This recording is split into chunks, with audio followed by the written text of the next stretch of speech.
There's a lot of talk about AI wiping out jobs and forcing everyone into universal basic income. But what Anton is saying here is important. The technology isn't removing us, it's redirecting us. Every major shift in history created new roles, new industries, and new opportunities. We're not looking at the end of work, we're looking at an evolution of work. The people who stay adaptable, curious, and willing to learn new skills will be the ones who benefit the most from this transition. Let's check out this clip. Threat. It's causing job loss right now, and the headlines, they tell the story. The Massachusetts Institute of Technology, MIT, on Wednesday released a study that found that artificial intelligence can already replace 11.7% of the U.S. labor market, or as much as 1.2 trillion in wages across finance, healthcare, and professional services. The New York Times recently reported that Amazon is on the cusp of replacing what would be 600,000 warehouse jobs with robots and plans to automate 75% of its operations. CNBC reporting that Salesforce, Walmart, Paramount, UPS, YouTube, and Meta have all announced new rounds of layoffs attributable to AI, with nearly 1 million job cuts nationwide this year. That's the job loss that we can measure. Now consider what some are predicting about the future. Goldman Sachs estimating that 6 to 7% of the U.S. workforce could be displaced due to AI adoption. They do note, however, that the impact may only be transitory because new opportunities created by AI might ultimately put people to work in other capacities. A report by the McKinsey Global Institute finding that AI could displace 40% of American jobs due to automation by 2030. That analysis found that robots and AI agents could automate more than half of U.S. work hours, both manual and cognitive, using technology that's available today if companies redesign how they'll do things in the future. The World Economic Forum projecting that 92 million jobs worldwide may be displaced by 2030. Ford's CEO saying that AI could replace half of all white-collar workers there. NYU professor Scott Galloway predicting that AI will hit middle management first, noting that 6% dropped in managers at public companies since 2022. So here we are, AI eliminating jobs, more automation coming. If millions of people lose work, how will they support themselves? This is where an idea from the 2020 presidential campaign returns to the conversation. Universal Basic Income, or UBI. The concept, pretty straightforward. Every American adult would receive a set check each month. For Cook County, Illinois, which includes Chicago, this concept just became reality. The Cook County Board of Commissioners unanimously approved its 2026 budget proposal just this month. It includes $7.5 million for a guaranteed basic income program. Commissioners approved it after the success of a pilot program, where the county provided $500 a month to 3,200 households over 2 years. Survey findings based on that pilot revealed that 94% of the program recipients used the funds to address financial emergencies. 75% reported feeling more financially secure. 70% said that the program had a positive impact on mental health. Of course, there's the question of how do you pay for it? In the case of Cook County, as a result of the decrease in commercial real estate values, everybody's property taxes are now sky high. In Chicago, rising 16.7%, the largest jump in at least 30 years. West Garfield Park saw an increase of 133%, North Lawndale 99%, Englewood 82.5%. And there's pushback from the Illinois Policy Institute, which cites concerns about workforce and income effects. Quote, Cook County is making its guaranteed income pilot permanent and committing millions to a failed strategy already shown to leave people with less work experience and lower earnings. So let me give you the truth on what this is, right? Somebody said, Anton, is this a form of communism? It's a form of socialism for sure. Communism is a little bit more extreme because now you're talking about regimes, you're talking about leadership. There's other factors that go into it. Socialism, yes, it is, because you're basically giving the government permission to manage our money and resources, which they've never, ever been able to do so successfully. And you're basically taking the power of people out of the hands of people and giving it into the federal government and the local government to try to subsidize your living expenses by placing extra taxes that is not going to be placed on the business. It is going to be placed on property owners, income, so on and so forth. And so you basically get an environment where we paying for our own subsidized living, similar to social services now. That's all it will be, is a form of social services. And people think that this is what they really want and what they really gonna sign up for. You basically remove your ability to get rich. You remove your incentive to innovate. You remove your ability to really be able to do anything great. Okay. So here's the caveat to that. Here's the backstory, and this is what my based off of all of the reporting and insight and understanding in the business and climate, and talking to different leaders and having conversations with people, AI will not replace workers. AI will disrupt industries, but just like every single technological advance and leap, it will not completely remove people's ability to earn. And let me explain. When the computer first came along, they said that it was going to completely replace all workers. It didn't. What it did is it shifted workers to completely different industries. Automation, before that, they said the same thing. It didn't. It created other jobs and it shifted people into new industries. Let me explain. When cars were first invented, soon after came the assembly line, because they wanted to produce cars in mass. And people said that they didn't want cars because they only wanted horses. And it would basically disrupt the industries and the farming and the horses and all of this stuff. And it would kill jobs and everybody would be going poor and they would be in a poorhouse. Well, what it did was it created new jobs where the assembly line, followed by people migrating up to the north so that they can get all of these plant jobs. And there was new industry, roads was built, infrastructure, tax dollars, more revenue was generated for the United States of America than ever before. Then we started to get into robotics, automation, innovation, technological advances. And so the need for as many people that were working in the steel mills and were doing roads and building cars and all of this stuff, it started to dwindle. But what happened was you created new industries because now you had developers and you needed more structure and infrastructure, and we needed more technological advances and blue collar workers, and we started to get more into the understanding of financing, and banking was innovated, right? Rocket Mortgage, the owner, Dan Gilbert, once the internet came along, he then changed how you applied for a mortgage, because it used to be going into a facility, labor intensive, and it used to be all of these different people, underwriters, and all of these things that then required for you to have to deal with these people, but the industry was disrupted. And so what did that do? It created a new industry where you then were able to go into different fields and innovation continued to move along.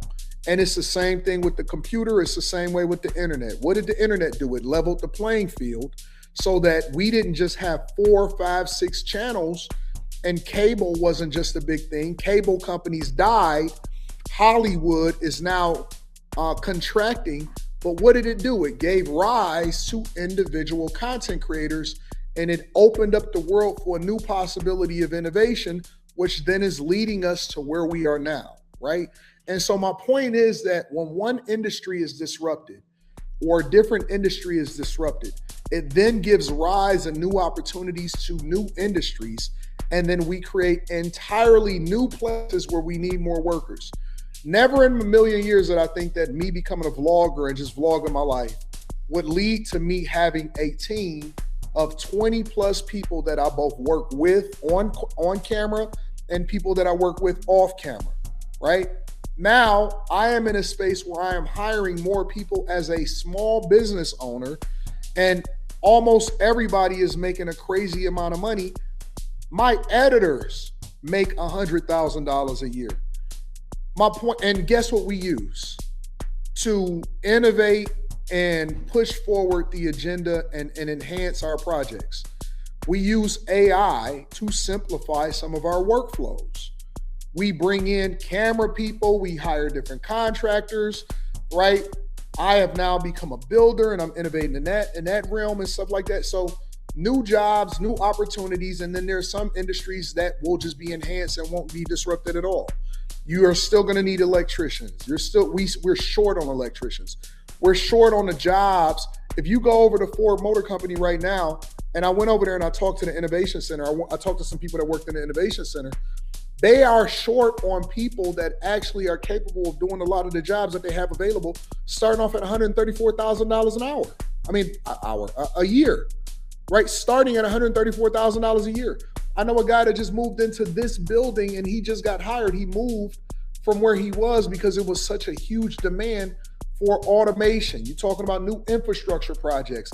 They're testing up at the University of Michigan. We just had the first electrified street, right? Where they're now going to be doing new infrastructure projects that allow for you to charge while you're driving down the street, because that solves for some of the infrastructure issues that Biden tried to get along with when he passed that infrastructure deal, but it didn't lead to anything except for a whole bunch of people stealing money, right?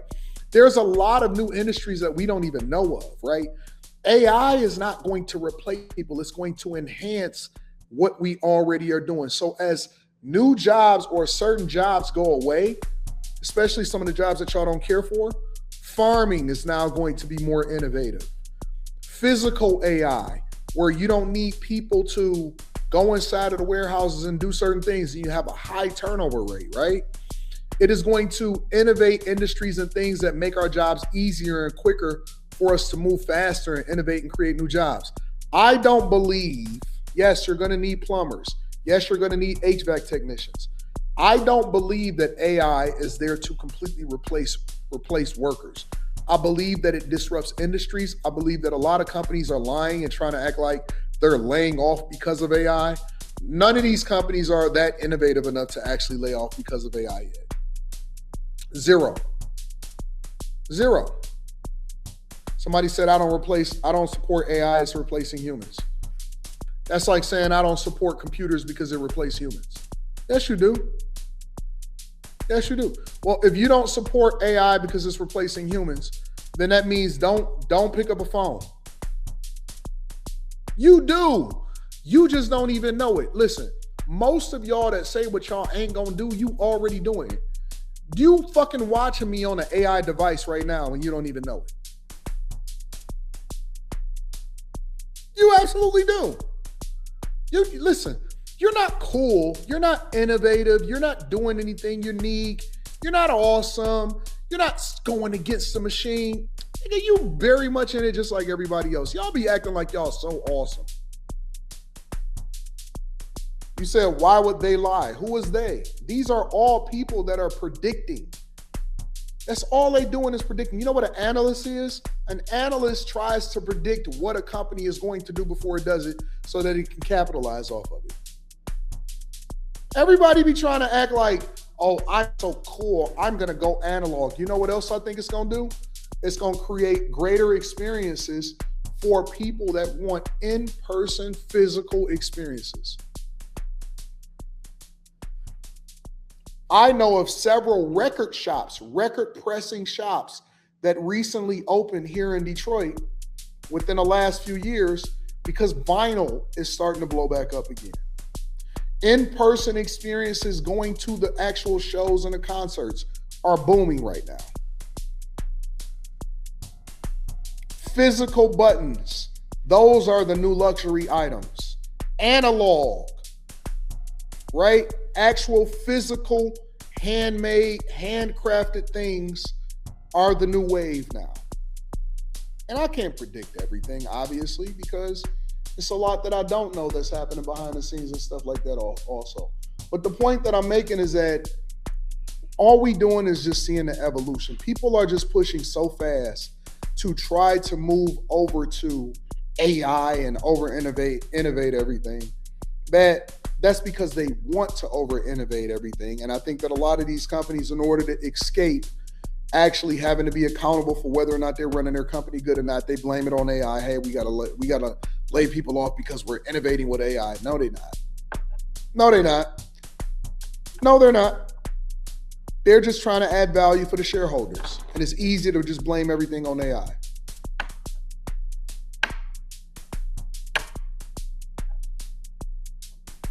I don't see it. I personally don't see it. They've been predicting that technology was going to be, bro, when I was a little kid, when I was in elementary school, and they said, what year are you going to graduate in? And I said, I'm graduating in 2000. Oh, by then, technology will replace everybody. We're going to have flying cars like the Jetsons. And we still ride on good old tires, nigga. We ride on regular tires where I'm from. You know what they still buying? Buick Regals, Caprice Classics, Cutlass Supremes, Monte Carlos. Nigga, they still love them cars. And they going for a premium now. Oh, they're gonna do that? Man, they're not gonna do nothing. It's just gonna be more money, more opportunity, and more ways for you to capitalize. That's it. And they want 10K. Facts. And they want 10K for them. So here's the real thing that we need to have a conversation about. The real question that you need to ask yourself is, how can you cash in and capitalize off of the innovation? We're asking ourselves the wrong questions. The questions we should be asking ourselves is, where do I fit in? Where do I capitalize? Let me tell you another thing that I think is going to happen. I think that more people are going to start becoming more interdependent on themselves and their communities. And if you know how to market for your specific area of service, then you're going to be as good as gold. We used to have a time back in the day where the community was dependent on itself. That people created the jobs that they wanted. People created the industries that they wanted to be a part of.